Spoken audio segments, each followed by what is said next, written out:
Okay, off we go. So time to get started. Per the announcement that I sent out yesterday, I don't know what's going on with the audio in my computer. It's messed up. My IT guy says that this new version of the operating system has a known established issue with the audio, and he's working on trying to fix it.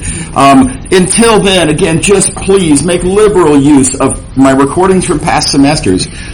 There is a little bit of stuff that's different this semester that you won't see discussed then, because I'm, as you know, adding a couple of things. But it's not much, and so the great majority of what you'll hear today, you can hear kind of at a, not that different, pretty similar version of, just looking at the recordings from past semesters. Quick reminder, of course, don't forget about the attendance code. That disappears in a little over a minute, right? So make sure to get that done. Thankfully, the app is super quick. Okay, off we go. So here's what we were talking about last time. We were talking about vector fields. Remember, the idea of a vector field is that at every point in your domain, there is an associated vector. And again, you can think of that point as the input to a function. You can think of the associated vector as the output from a function. And so really, a vector field is a function from Rn to Rn. One way to think about it. Very important algebraically, of course, to be able to write it as a function. Okay, so we saw some examples last time, and that's where we left off. Picking up with another example, kind of a weird formula to write down. Less weird when you kind of expand out that magnitude cubed.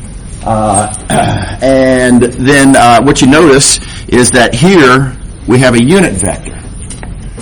More to the point, we have a unit vector that always points exactly away from the origin, right? Radially outward away from the origin. So thus the term radial in our description of this. And then you'll notice that the magnitude is inverse square. Thus the term inverse square. Loosely, these are often called inverse square vector fields. The radial is kind of, I'm going to say understood because of how often this particular thing comes up. Yeah, question? How do you know the direction of the arrows? How do you know the direction of the arrow? Well, it depends on this constant, of course, right? So this constant here, as per this picture, you see I've drawn it with C negative, and that's why it's pointing toward the origin instead of away. Yeah. So if it's positive, then it would be away, and if it's negative, it's toward. I don't know what always means. How can you determine whether it's toward or not in this case? The R vector does always point away from the origin. So if C is positive, then this too also points away from the origin. Does that make sense? Sure. Yeah, okay, yeah. All right. So why do we care about this particular vector field? It comes up a lot. Just a tremendous amount. I like to point out first that gravitational fields, and y'all have all heard of gravitational fields, right? Comes up in science documentaries and also science fiction movies, right? A lot of talk about gravitational fields. It's a vector field. That's why they call it the gravitational field. And at every point, there is an associated vector. Wherever you are, there is a corresponding force of gravity at that point, and forces are represented by vectors. So gravitational fields are of this form. And as it turns out, so are electric fields also of this form. So also very important then, of course, electric fields come up a lot, especially for engineers, right? Hard to do engineering without E&M coming up somewhere. So very big deal for engineers. What I think is really the most interesting thing about this observation is not that these fields have this formula, but that these fields have the same form. Different constants, different units, different physical, one relates to mass, one relates to charge, they're different. But structurally, mathematically, they're the same. This is a powerful tool. This will help you immensely. Roughly speaking, whenever I need to think about electric fields, I think about gravity. And then, of course, charge instead of mass, and think about the plus and the minus. That's all easy. But basically, electric fields are kind of just like gravitational fields. And that has some big payoffs, by the way, that we're going to see down the road. Okay. All right. Another example. This is actually something we've seen before. I'm just going to point out that there is an opportunity to describe this with this new language. We've seen gradients before. We've seen that if you look at a gradient, it always points uphill on the graph. Yawn, right? As a couple of weeks ago, or I don't know, I lose track of time. It could have been yesterday. Fairly recently, we talked about this. Okay? Well, if, as you'll notice here, we'll see, I should be in full screen. You notice here, given a function, I wanted to change colors. Given a function, you can compute the gradient. It gives you a formula, meaning that whatever point you might be looking at, pick your point, doesn't matter, at any point there is an associated vector that is the gradient at that point. That's what a vector field is, right? A vector field is where at every point we have an associated vector. So that's the new observation about gradients. It's really the only new observation about gradients, is that gradients are vector fields. So anyway, not that big of an observation if you really think about it. It's just again sort of a interpretation of old stuff. A little bit of foreshadowing. When we get to chapter 6 and 7, gradients are not only going to be important, they're going to be I'm going to say uniquely important. They are very special in natural mathematical ways. It's not just they come up a lot, it's that they are mathematically special. So do be on the lookout for that. Why they are mathematically special, I can't tell you just this moment. We'll see a glimpse of it in a few minutes. But anyway, once we get to chapter 6 and 7, heads up. All right, now there is a point of language that I need to address.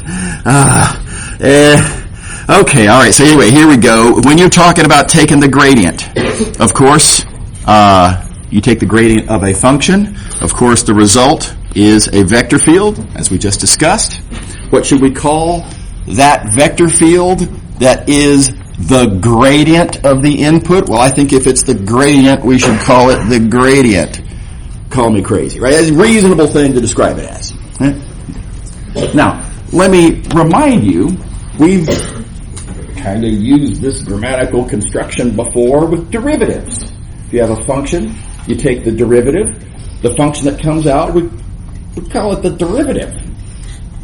Of course we do. Now, in that scenario, what do y'all recall? Given a function, we can talk about its derivative, but if I take the derivative, how would I describe the process of trying to reproduce the original thing, right? The original function. We call that taking the antiderivative. So likewise, I think it's reasonable to call this the anti-gradient. Just copycatting that semantical construction, right? I think anti-gradient makes perfect sense. It's extremely descriptive. It's right on track with, again, previous usage. So I like the term anti-gradient. Sadly, it's not the most common term. So heads up, here's what you're going to see instead. Very often you're going to see this thing described as the potential function. Now, why would they call it? Where does that come from? What's that got to do with potential? Potential what? Where is that in the picture? Look them up. Well, here is a particular scenario. Gradients very often relate to forces. Right? Forces are gradients. Not always, but in very many cases, forces are gradients of something. And by the way, that's of natural importance in physics. Right? That, for example, gravitational forces are gradients. What are they gradients of? And loosely speaking, you could say that they're gradients of potential energy. And that is sort of the connection. That is why people sometimes like to refer to what I would call the anti-gradient as the potential function, because it's the thing kind of playing the role of potential energy. In this little scenario where, again, you have potential energy, you take the gradient, you get the force. Here's the problem. It's not quite right. Right? There is this annoying little minus sign right here. So, sadly, the potential function is not potential energy. The potential function is the negative of potential energy. I find that just sort of nails on a chalkboard. It's like, oh, if it's close but not quite, use a different word. Right? Don't use the same word for things that are different. I just find that unacceptably confusing. So heads up, again, not my fault, I didn't do it, but when you're doing physics, this little minus sign is going to create confusion for you here and there. So please do be on the lookout for that. You're probably unavoidably going to have to sort of make use of this word potential function. That said, this is not a physics class, and I don't like the confusion, so I'm going to be using the term anti-gradient most of the time. I'll probably throw in the term potential function here and there just to remind y'all, but y'all have to remember it for your future physics classes. Okay. All right. Here's another real world point of view. We've already talked about this once, but another metaphor, I like to call it, for vector fields. Another real world example of what we can describe with vector fields. Fluid flows. And again, it kind of leaps off the page at you. I mean, you look at pictures like this and, what does this look like?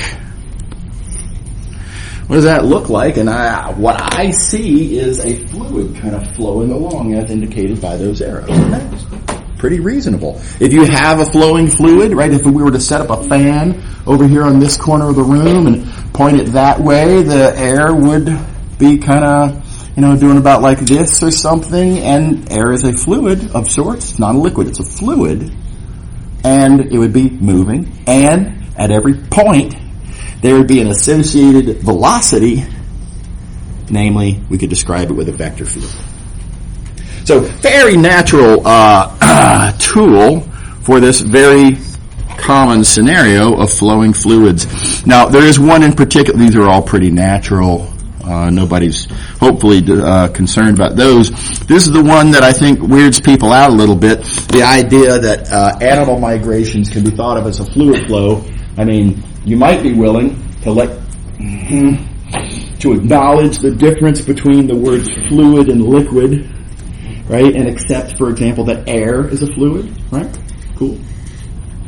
But if I say zebras are a fluid, that's probably going to be an eyebrow raiser, right? So here's the thing. Here's why I think this is okay. Let's talk about water. What is water?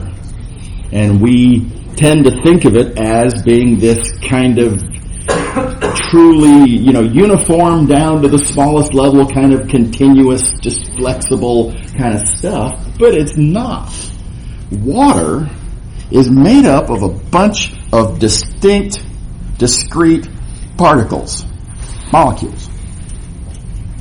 Right? So it's lots and lots of distinct little things.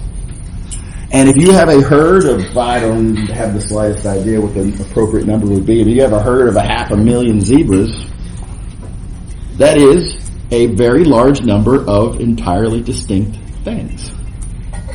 Just like water is. So it's kind of a fluid, right? And it seems a weird way to think about it, but it's actually very useful. And if you're thinking about how maybe a herd, or maybe not even a herd, if you just are interested in all of the zebras in a particular piece of land, and you're thinking about how they're flowing, maybe as they sort of migrate. I don't know if they migrate, right? Okay, let's say birds. As the birds are migrating across the planet, kind of like a little fluid in a way. And it's like I say, it's a useful tool. So constructions that we're going to make involving vector fields that we apply to fluids can also be used to describe, animal migrations. It's kind of a weird thought. Okay, here comes a very natural question to ask.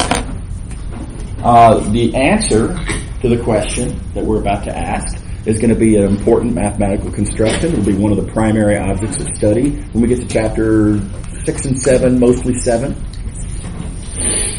The idea, and again, don't think of this in terms of the answer yet. Let's just think in terms of a reasonable question.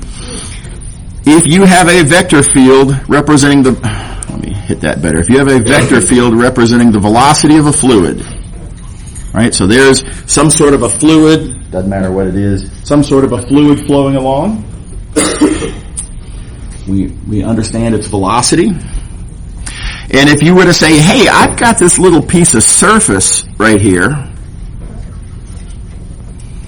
and I know both what the area is, and I also know how it's arranged in space by way of this thing called a unit normal vector. Now, just a little hand wave. If you look at my hand here, right, my hand is a little piece of area, and it is arranged in space in a particular way that is not the same as this arrangement of my hand or that arrangement of my hand, right? That how it's kind of pointing in some sense, right? So how would we describe how a piece of area is arranged in space? And it's tempting to say, well, let's just describe it by, well, which direction is my finger pointing? But that doesn't really work, because this arrangement with my index finger pointing like that is not the same as this arrangement, and my index finger is pointing the same direction. Right? So one direction parallel to the area doesn't really cut it. So the way we get around that is with a normal vector. And so you can see here, for any given normal vector, there's really exactly one sort of what we might call orientation. It's a fairly standard term. The orientation of how is that area sitting in space. A single normal vector will do it. So we're going to call that little n. Okay. This is the setup. We have a piece of area. We know the area. We know how it's arranged in space. We've got some fluid flowing. The natural question to ask is, what is the flow rate? And we want to distinguish now very carefully. We're not asking for the velocity of the fluid. We already know the velocity of the fluid. That's the vector field. By the flow rate, what I mean is not distance per unit time like a velocity. What we mean is volume per unit time. I mean, if I were to compute how much volume of this fluid passes through that surface per unit time, that's what we're talking about.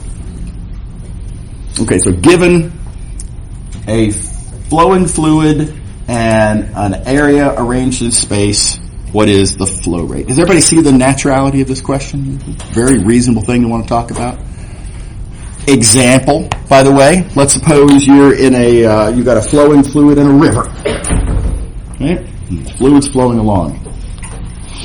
All right? Maybe you set up a net in that river. You want to catch some fish. Right? Well, that net takes up an area and is arranged in space in a certain way. So you've got basically an area and a normal vector. You've got your net, and there's a certain amount of water flowing through it. Well, if you know, perhaps, that there's an average of 3 fish per million cubic feet of river water, becomes fairly important to know how many cubic feet of river water per unit time are passing through your net. Because if you know the volume of water going through your net, then you can speculate pretty reasonably on how many fish you're going to catch. That make sense? Okay. So, natural question, nothing sophisticated, nothing abstruse here. A very reasonable natural question to ask. Okay, so here's how we're going to do it. I'm going to make a better color choice here. We're going to look at this amount of volume.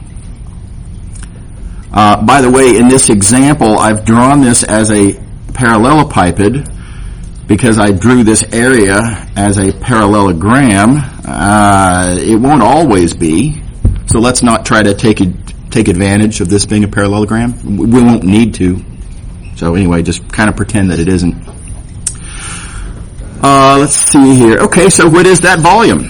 Well, geometric appeal, that volume is the area times that height that I seem to have kind of written over there. Height times area. Right? High school geometry. No big deal. Cool. Let's see, what is that height? Let's think carefully about that height now. That height is, now another geometric appeal, that height is measured in the direction perpendicular to the area, just like n is. And so that height is the n component of what I'm going to call the displacement vector. The displacement vector is what you might view as these edges of this shape, whatever that shape is. A little bit easier to label it over here, a little bit more out of the way, so the picture doesn't get all cluttered. But that displacement vector, I think it's a pretty easy claim that displacement vector is velocity times time. Now again, this is old news, right? Displacement is velocity times time is sort of a high school physics, sort of you might take that as the definition of velocity, right? It's displacement per unit time. And so we kind of have an answer here. Let's see here. At least we've computed this volume.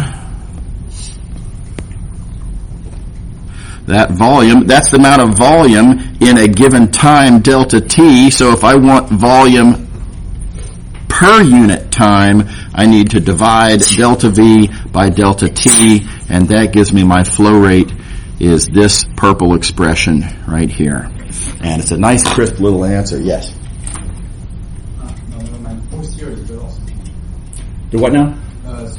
Field is velocity. The vector field, yeah, I'm sorry, I misheard. Yeah, the vector field is the velocity. That's right, yeah. Okay, so nice, crisp answer to a very natural question. And when you ask a natural question, the answer very often deserves to have a name. If this answer is this very natural thing, flow rate, we should give it a name and a notation. So the common name is to call this flux. The notation we're going to use, also pretty common, not universal, pretty common notation, capital Greek letter phi, not to be conflated with the spherical coordinate phi that is the lowercase Greek letter phi. Okay. All right, so again, when we get into chapter 6 and 7, this is going to be one of our main objects of study. Right, top 5 anyway. A very, very important object of study in chapters 6 and 7. All right. Okay. Let's see here. I'm going to give y'all a suggested exercise. I think this is a lovely exercise. I strongly encourage that you give it a shot. It's not hard. I'm going to walk you through the broad strokes. I just want you to think through the details for yourselves.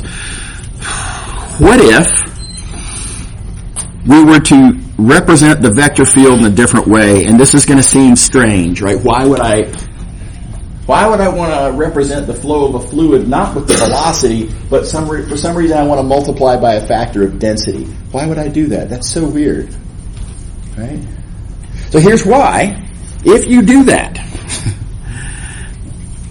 and if you ask a different question, not what is the volume per unit time of fluid, but what is the mass per unit time of fluid?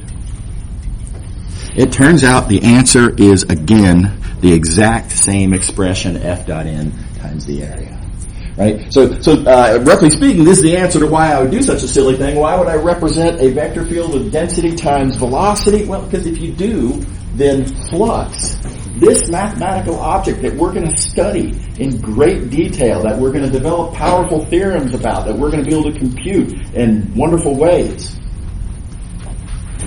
will answer a different, very natural question, namely how much sort of, I'm going to say mass per unit time, but quantity per unit time, whatever the appropriate, appropriate to your interpretation of density.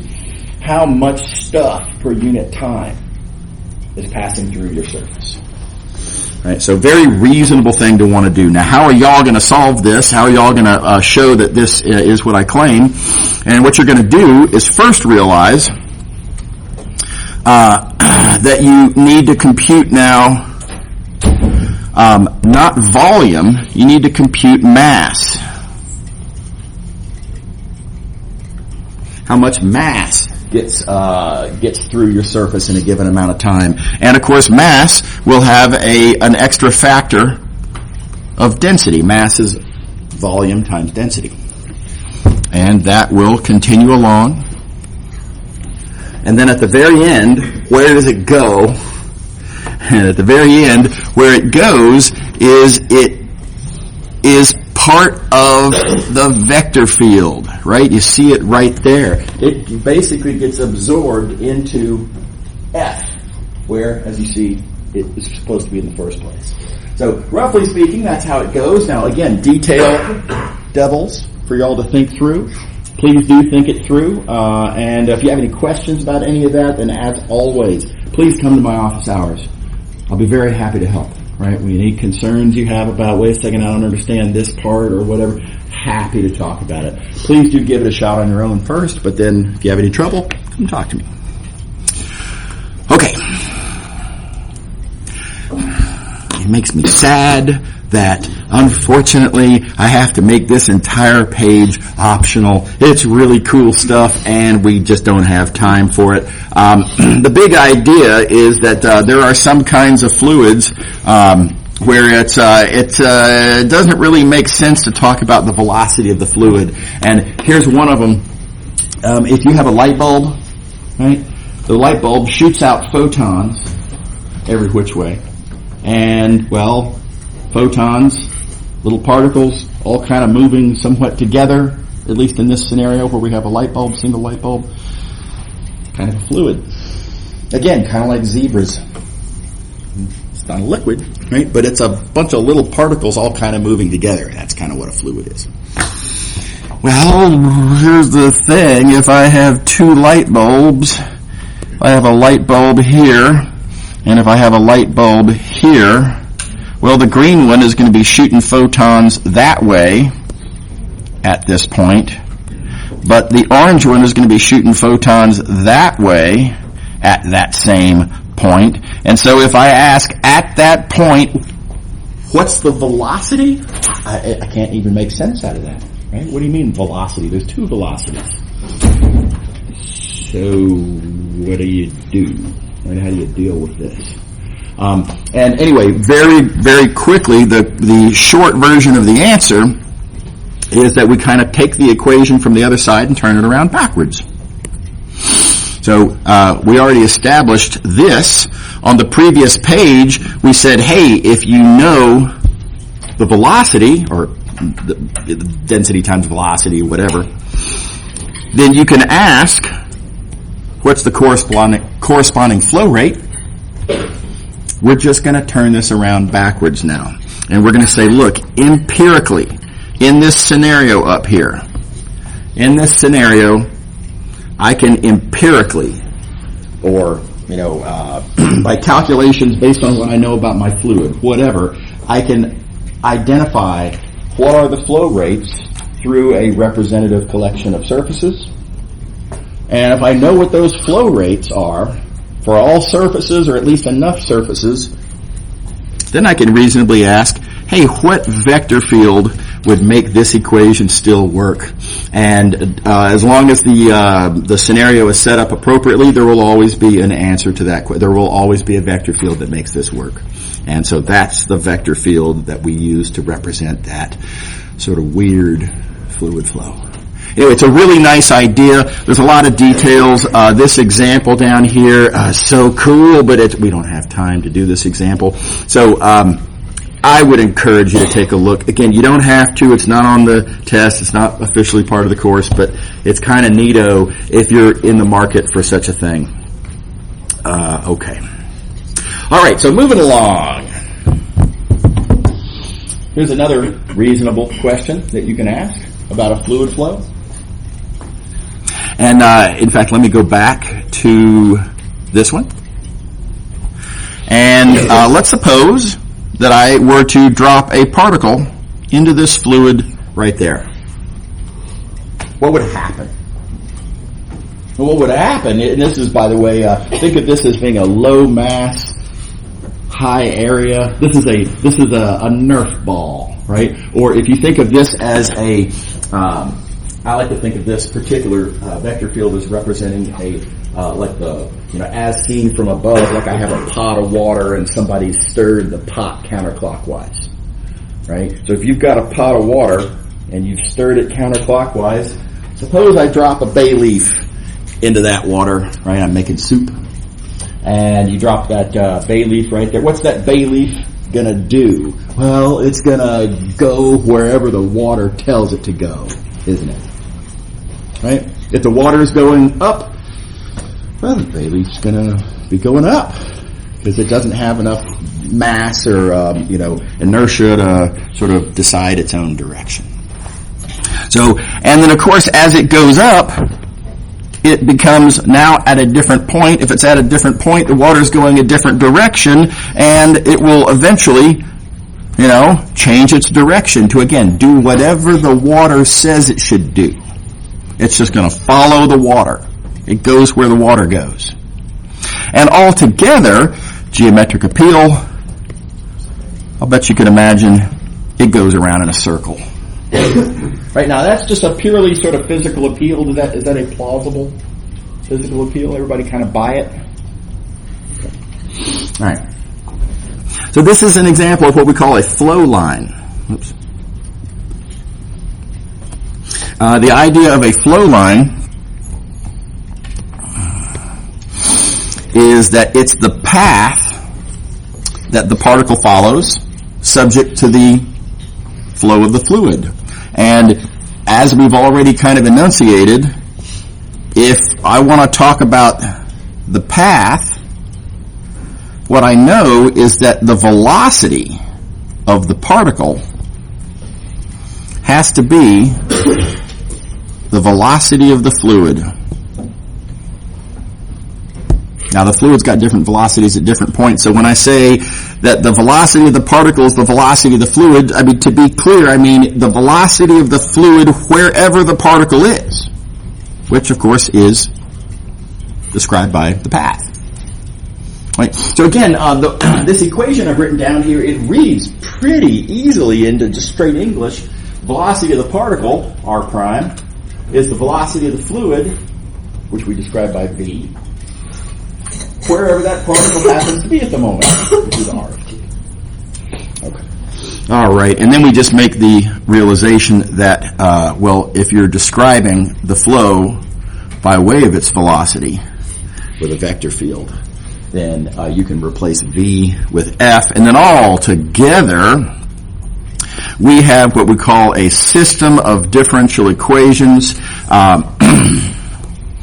Equation, derivative, differential equation, right? But this is a system of differential equations because keep in mind, both sides of this equation are vectors. That means both sides of this equation, they're derivatives. Everything you've got on both sides of this equation has a bunch of coordinates, and all of the coordinates have to line up. All the coordinates have to be equal. So when you write this in coordinates, it's several differential equations, each of which relate to each other. And they can be very, very hard to solve, unfortunately, in general. Now, here's the good news.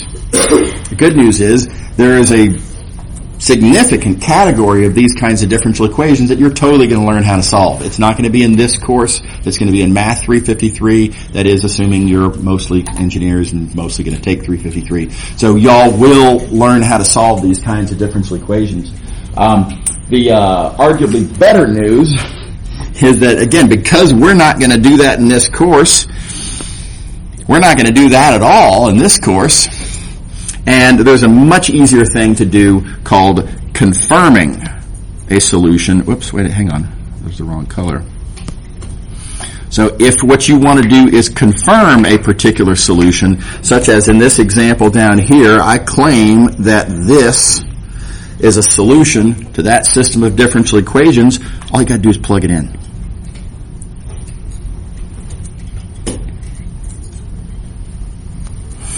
Right? And then just compute. I know we have given to us what the vector field is, right? So you can just write down this differential equation. It's a differential equation in terms of x's and y's, both of which are functions of t. Write down the differential equation, plug in these x's and y's, and just confirm. Yep, works. The left side is the right side. It's very plug and chug, very straightforward. Okay. And by the way, in this case, it does work. By the way, of course, we kind of knew this, right? This was our stirred pot, and this is a circle that we, again, intuitively kind of already knew. I already know that bay leaf's going to go around in a circle. Everybody on board? Okay. All right. Okay, lastly, before we go on to the next section, a little comment. There is a mistake that a lot of students make. It's a strategic mistake. A lot of students think, okay, well, I need to understand vector fields. I can think of it in terms of forces, like gravitational fields and stuff. Or I can think of it in terms of fluids, like, flowing air or migrating birds or what have you. And very often students think, I like one of these metaphors better than the other. We're all different. Different examples might make more sense to some people. Other different examples make more sense to other people. Right? So there is a temptation very often for students to say, between these two options, maybe I like this one and I don't like that one, or perhaps vice versa. So here's the problem. If you fall into this category of either way, you might be tempted to say, I'm going to think about everything in terms of one of these metaphors and I'm going to ignore the other one. And you just can't, unfortunately. It would be nice, in some sense, if we could, but both of these examples are going to be critical in this course. There are, and not just because of physics examples we're going to see, but there are certain points of view on the math. If you want to make reasonable mathematical sort of intuitive interpretations of certain chapter 6 and 7 constructions we're going to define, you're going to unavoidably need the forces point of view. And there are other constructions that we're going to write down that if you want to have any reasonable intuition for the mathematical constructions themselves, you're going to have to think about them in terms of fluids. Right? So you can't just decide here. You're going to need to understand both of these. So both points of view are critical to future work. Make sure to try to kind of wrap your brain around both of these examples. Okay. How we doing? Is everybody happy? All right, moving along.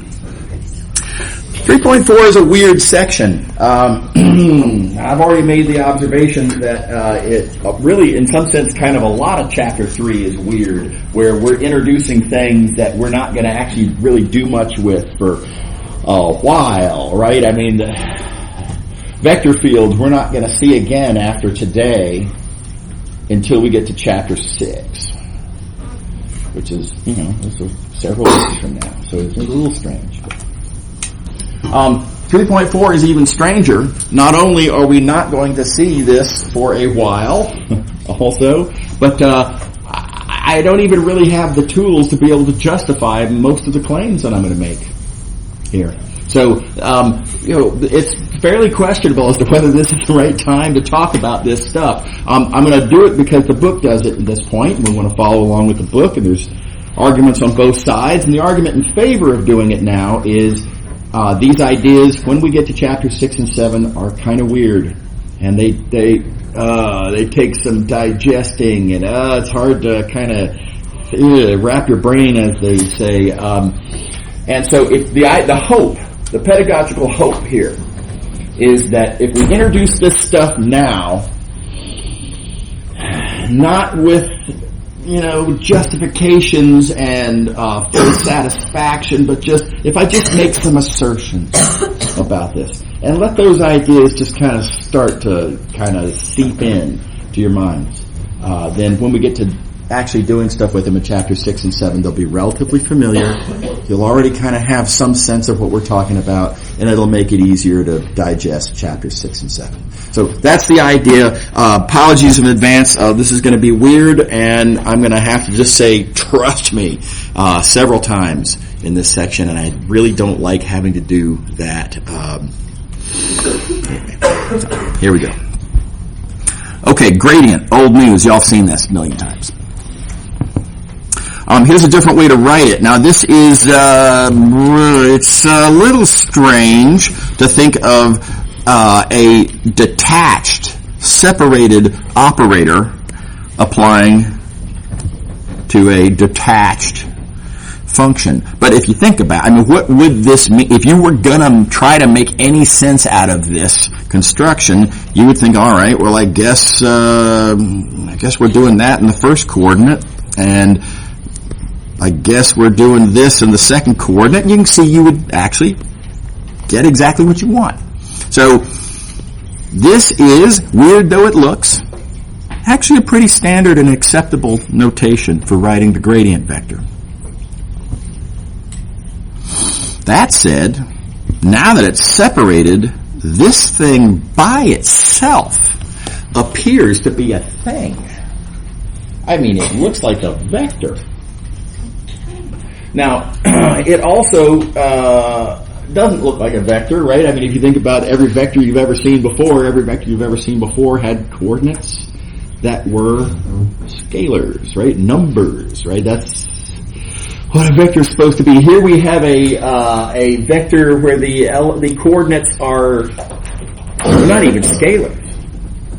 So what do you do with that? Is it okay? And it's one of these situations where, again, it's a very, very convenient notation, and if you treat it like a vector, everything kind of works out as it turns out, so it's extremely handy. A little bit of an abuse of notation, but very handy and harmless at worst. So this is a pretty standard choice to say this thing by itself, not the gradient. I cannot emphasize this enough. I'm not talking about the whole thing here. That's the gradient, right? I'm talking about just the operator itself, and we call this the del operator. There's going to be a temptation. You're going to feel an urge to call this the gradient operator. You can't. We're going to do other things with this that are not the gradient. The gradient is what you get when you not only have this thing, but when you apply it in a particular way, that we will not always be applying it that way. So we can't call it the gradient operator. So del is a pretty universal name here. Okay, so let's see our first example of it being convenient. We're going to define this thing called divergence. Now, this is where we're way out of order, right? We are not ready to really, for me to justify the claims that I'm about to make about divergence. I'm just going to write down a formula and make a completely baseless assertion about what it looks like.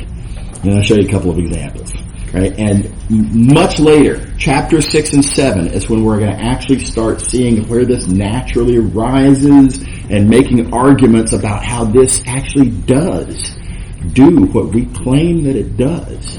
Right? That's going to come later. Anyway, here's the formula. If you have a vector field with coordinates f1, f2, f3, divergence of the vector field is given by this formula. And now, there you go. That's the formula, and you can take this formula and you can run off and do stuff with it, make interpretations. That's all good. Here's the thing. You will notice that the vector field, its coordinates are having stuff done to them. Namely, we're taking various partials, and it's almost like a dot product of the del operator with the vector field. It's almost like, again, think about what a dot does. Dot says one coordinate at a time, pair them up and add them up. That's what we're doing here. Right? So this is actually a pretty common notation as a result. This thing right here, you will see that all the time. I like this notation. I use it all the time. By the way, this is not just me